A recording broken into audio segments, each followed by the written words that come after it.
Hello student, in this video we have discussed the question that is the write a note on fluid mosaic model of membrane structure. Okay, this fluid mosaic model of lipid is important question as per the examination point of view. और ये question हमने BSc level में भी देखा है microbiology में. ठीक है, it is very easy and it is very important also. So the fluid mosaic model number 1 proposed by the Singer and the Nicolson. ये फ्लूइड मोजाइक मॉडल जो है वो साइंटिस्ट सिंगर एंड निकोलसन ने 1972 में propose किया था. Is more recent and acceptable method for the membrane structure. और जो रिसेंट एंड एक्सेप्टेबल मॉडल है जो उसको एक्सेप्ट किया है मेम्ब्रेन स्ट्रक्चर को, इस मेम्ब्रेन स्ट्रक्चर मॉडल को, फ्लूइड मोजाइक मॉडल को. Okay, so the biological membrane usually have thickness of 5.8 nm. Okay, जो बायोलॉजिकल मेम्ब्रेन की थिकनेस है वो 5.8 nm है. And the membrane is essentially composed of lipid bilayer. और जो मेम्ब्रेन है वो लिपिड बाइलेयर से बनी है, कंपोज्ड हुई है. ठीक है, the hydrophobic non polar region and the lipid face each other at the core of the bilayer while the hydrophilic regions face outwards. देखो यहाँ पे हम देखेंगे, यहाँ पे ये जो है हेड है और ये क्या है, टेल है. यहाँ पे टेल है और ये अपोजिटली है. ये बाइलेयर जो बनी है इसमें क्या हुआ है, जो नॉन पोलर रीजन है, ठीक है, हाइड्रोफोबिक को हम क्या बोलेंगे, नॉन पोलर रीजन बोलेंगे. Lipids face each other at the core of the bilayer. ठीक है, वाइल द हाइड्रोफिलिक क्या है, ये बाहर वाली जो हेड है वो क्या है, that is polar head face outwards. देखो यहाँ पे भी ये पोलर हेड जो आउटवर्ड्स है, यहाँ पे भी आउटवर्ड्स है. लेकिन जो ये अंदर वाली जो है दैट इज द हाइड्रोफोबिक जो चेन है वो क्या है, इनसाइड है. ठीक है, globular proteins are irregularly embedded in the lipid bilayer membrane. Proteins are categorised in 2 groups. ठीक है, 2 ग्रुप्स में कैटेगराइज किया, एक तो extrinsic membrane protein and the intrinsic membrane protein. तो ये जो है स्ट्रक्चर है हमने देखा है ऑलरेडी. ठीक है, ये जो हेड है वो हाइड्रोफिलिक पोलर हेड ग्रुप है और ये जो है वो हाइड्रोफोबिक हाइड्रोकार्बन चेन है. ठीक है, और ये जो है क्या रहती है, फॉस्फोलिपिड्स की बनी हुई बाइलेयर रहती है. ठीक है, so the globular proteins irregularly embedded in the bilayer protein. Okay, जो ग्लोबुलर प्रोटीन है वो इरेगुलरली बाइलेयर लिपिड में क्या है, एम्बेडेड है. तो वो 2 पार्ट्स में उसको कैटेगराइज किया है. फर्स्ट है एक्सटेंसिक पेरिफेरल मेम्ब्रेन, पहली है extensive peripheral membrane protein and second is intrinsic that is integral membrane protein. So extrinsic peripheral membrane protein they are loosely held to surface of the membrane. जो membrane के surface पे loosely held रहती हैं. ठीक है, and they can be easily separated, वो easily separated होती हैं. They are soluble and readily dissociate from the membrane. वो मेम्ब्रेन में सॉल्यूबल भी होती है इजीली और डिसोसिएट भी होती हैं. They are entirely outside the lipid bilayer, और वो outside entirely outside the lipid bilayer के आउटसाइड में रहती है. Example cytochrome that is C of mitochondria. Okay, mitochondria में जो साइटोक्रोम रहता है वो उसका एग्जाम्पल है. Intrinsic that is the integral membrane protein. They are tightly bound in the lipid bilayer. इसके अपोजिट में है कि वो जैसे एक्सटेंसिक जो है वो लूजली हेल्ड रहती थी, तो ये इंटेंसिक है वो क्या होंगी, टाइटली बाउंड रहेंगी लिपिड बाइलेयर को. दे can be separated only by the used of detergent and the organic solvent. Organic solvent और डिटर्जेंट के यूज से ही वो क्या होंगे, सेपरेटेड हो सकते हैं. ठीक है, number next point, the integral protein are relatively insoluble and dissociate with difficulty.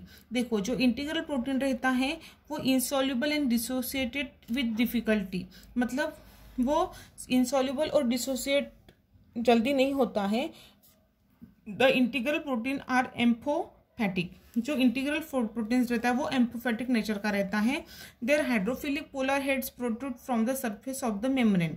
उसके जो हाइड्रोफिलिक पोलर हेड्स रहते हैं वो मेम्ब्रेन के सरफेस में प्रोट्रूड रहते हैं, डीप रहते हैं. वाइल जो non polar regions are embedded in the interior of the membrane. और जो नॉन पोलर जो रहते हैं वो एम्बेडेड रहते हैं. ठीक है, the integral protein are capable of lateral diffusion in the lipid bilayer. जो इंटीग्रल प्रोटीन रहता है वो lateral diffusion in the lipid bilayer, lipid bilayer में लैटरल डिफ्यूजन करने की कैपेसिटी उसमें रहती है, किसकी, इंटीग्रल प्रोटीन की। जैसे देखेंगे एग्जाम्पल तो क्या मिलेगा, जो हार्मोन रिसेप्टर है और साइटोक्रोम P450 है, ये क्या है, इंटीग्रल प्रोटीन्स हैं which are use for the lateral diffusion in the lipid bilayer. Okay, now next point, that is the when phospholipid are dispersed in the water they form lipid bilayer। जब phospholipid किसी भी water में dispersed रहेगा, मतलब dip होगा, they form the lipid bilayer, वो lipid bilayer तैयार करेगा। The polar heads of the lipid molecule project into the aqueous phase. जो पोलर हेड्स रहेगा वो लिपिड मॉलिक्यूल का वो एक्वायस फेज में क्या होगा, डीप रहेगा। एंड हाइड्रोफोलिक चेन एग्रीगेट्स टुगेदर, और जो हाइड्रोफोबिक रहेगा वो क्या होगा, इधर उधर एग्रीगेट्स, मतलब इधर उधर फैला हुआ दिखेगा।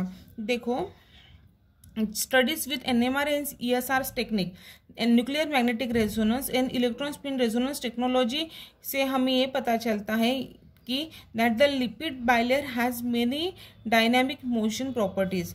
जो लिपिड बाइलेयर है उसकी बहुत सारी डायनामिक मोशनल प्रॉपर्टीज हैं। Firstly, it is possible that there is a rapid internal motion involving flexing within each lipid molecule. पहले कौन सी बोल रहे हैं ये, कि there is rapid internal motion उसमें रहेगा, रैपिड रहेगा, and involving flexing within each lipid molecule.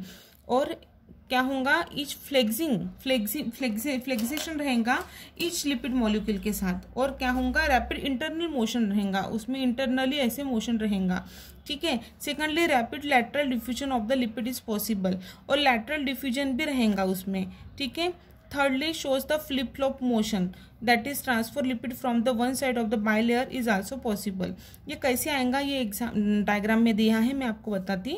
Lastly, the lipid molecule right rotate about their axis. Okay, देखो फर्स्टली क्या बोले हैं, फ्लेक्सेशन। फ्लेक्सेशन मीन्स ये है, जैसे ये क्या है, हेड है और ये टेल है, ये क्या है, फ्लेक्सेशन है। ठीक है, तो ये फ्लेक्सेशन रहेगा। और rapid lateral diffusion mean opposite. ये जो बाइलेयर है जिसमें हेड ऊपर है, इसमें हेड ऊपर है और टेल नीचे है। ठीक है। फ्लिप फ्लॉप मीन्स ऐसे अपोजिट, ऐसे फ्लिप फ्लॉप रोटेशन रहेगा। और D, that is the rotation रहेगा, मीन्स ये ऐसे वो क्या होगा, रोटेट होगा, मूव होगा। ठीक है। The membrane is asymmetric due to the regular distribution of protein and the lipid and the protein subunits of the membrane gives an appearance of mosaic of a ceramic file. देखो, जो membrane is asymmetric due to the regular distribution of the protein. जो membrane रहती है वो asymmetric रहती है due to the, किसकी वजह से, रेगुलर डिस्ट्रीब्यूशन ऑफ प्रोटीन। ठीक है। And the lipid and the protein subunits of the membrane gives the appearance of the mosaic ceramic fluid। and जो लिपिड जो मेम्ब्रेन में प्रेजेंट रहता है एंड प्रोटीन, उसकी वजह से क्या होता है, एक मोजाइक सिरेमिक फ्लूइड फॉर्म होता है। अनलाइक फिक्स सिरेमिक टाइल, जैसे सिरेमिक टाइल रहता है वैसे। The membrane freely changes, hence the structure of the membrane is considered as a fluid mosaic model. And membrane जब चेंज होती है, the structure of the membrane is considered as the fluid mosaic model. मतलब वो दोनों layer में रहते हैं ना, ठीक है, इसलिए वो क्या बोलते हैं, फ्लूइड मोजाइक मॉडल बोलते हैं। This is all explanation about the fluid mosaic model of the membrane structure। okay, so this model is given by the scientist Singer and Nicholson, and it is very important as per the exam point of view. So thank you.